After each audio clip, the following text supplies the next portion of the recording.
You may be thinking, hang on Phil, normally you're in a recording studio. Well, my little mini recording studio. Why are you on a bike? Well, I guess I'm making a clumsy metaphor because this week I had to struggle very hard to not buy a Moog subharmonicon.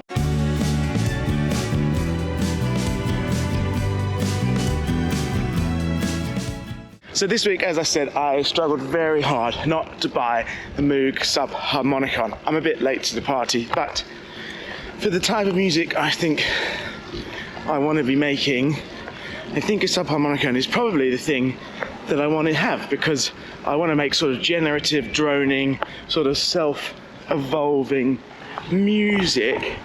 The subharmonicon feels like that is the device for that. But I set myself the challenge 2024 of not buying any new equipment. Now I have already failed in that because I've just bought myself the Korg Monotron because I wanted like a fun little noise box, and I also just bought a second-hand Bassel Castle drum. See previous statement about wanting sort of generative, random, self-making music, which I think the Bassel Castle drum will do.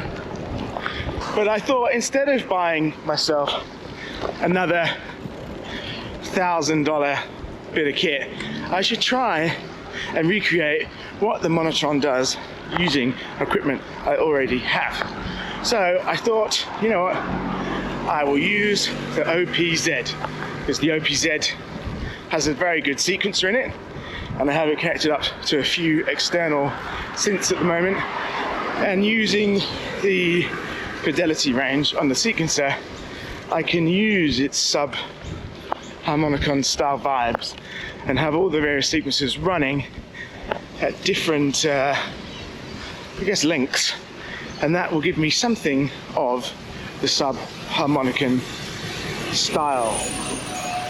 So without further ado, over to a slightly more dry indoors version of me in the studio. The subharmonicon, what is it?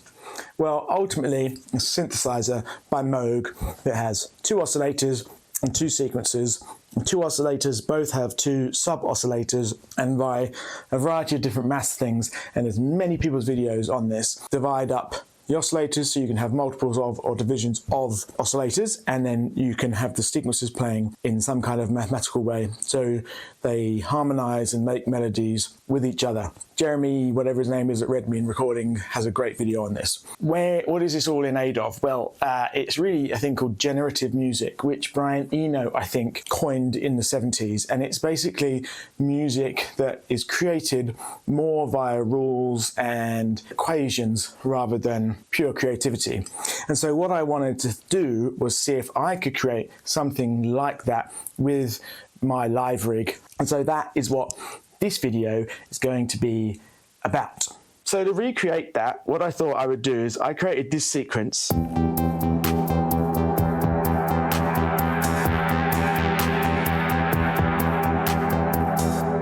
Which is 4 beats playing 16ths of currently everything is playing E. The arpeggiator inside the OPZ is just playing an E, obviously arpeggiated. The NGS1 and the Volca bass are all just playing an E note.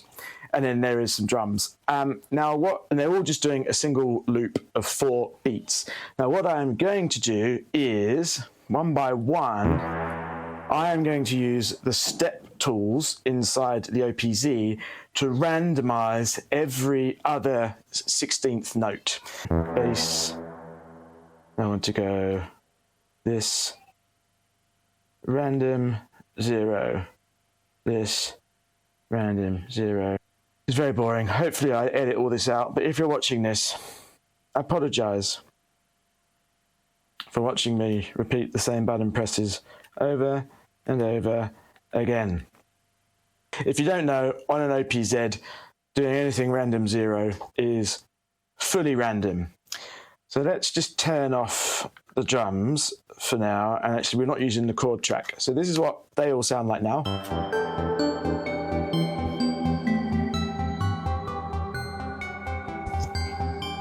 Thoroughly random.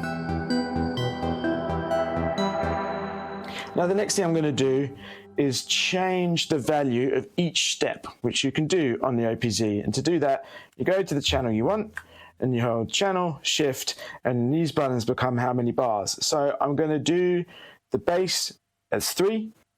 I'm going to do the lead as 5. And I'm going to do the arpeggiator as 7. Now, the important thing you do with, I've forgotten the word now, but this evolving type of creation that the subharmonicon does is that you never want any of the patterns to be divisible by any of the other patterns, right? Because you press play,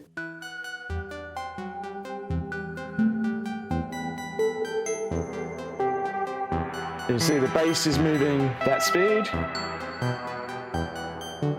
but lead has not yet got there, and the arpeggiator will be not there either.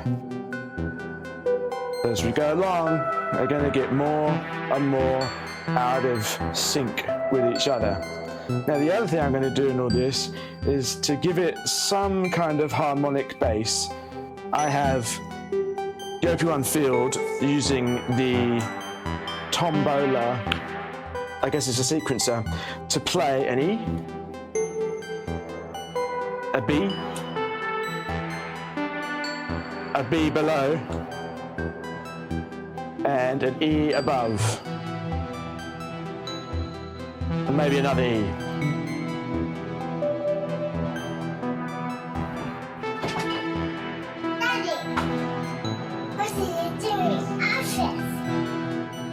Which all sounds thoroughly random. But now, if we add the kick drum in,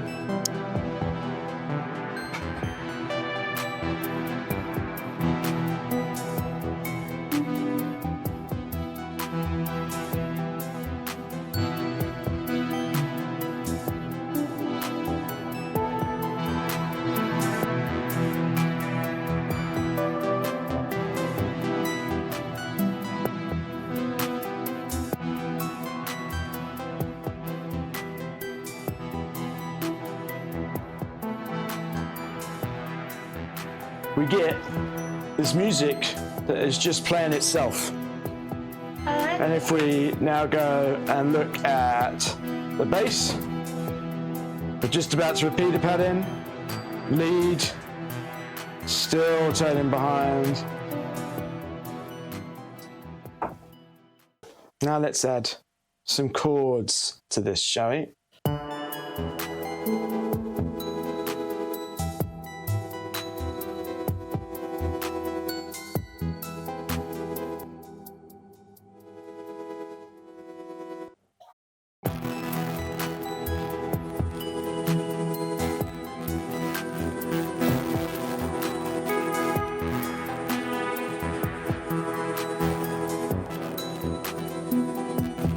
And then what's great about this is, go to master track, and we can change the key of the whole thing.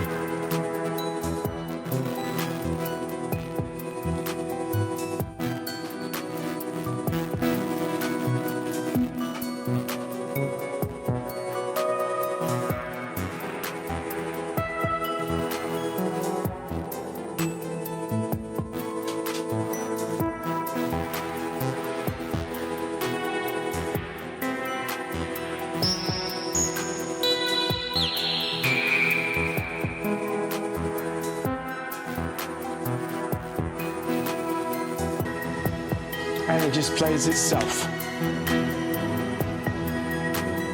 Goes on, and on, and on, and on.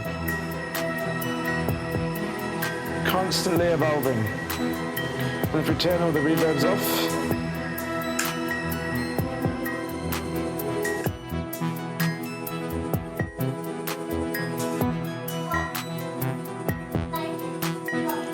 still sounds pretty good. So, there we have, not quite a subharmonicon, but sort of fun nonetheless. So that was my attempt at using my live rig to make a sort of subharmonicon, sub-generative type music setup. Thanks, old me. This is me outside again, somewhere else, just proving I do exist outside of the little studio bubble that you see me in. So that is my attempt at creating a subharmonicon to not have any gas with the OPZ and my little synth table. How did I get on? Leave comments below. Also, if you're interested, next Friday there will be a video up showing what I made music-wise with this rig. It'll be out on YouTube, and you'll also be able to watch it on Spotify. So yes, like and subscribe. See you next week.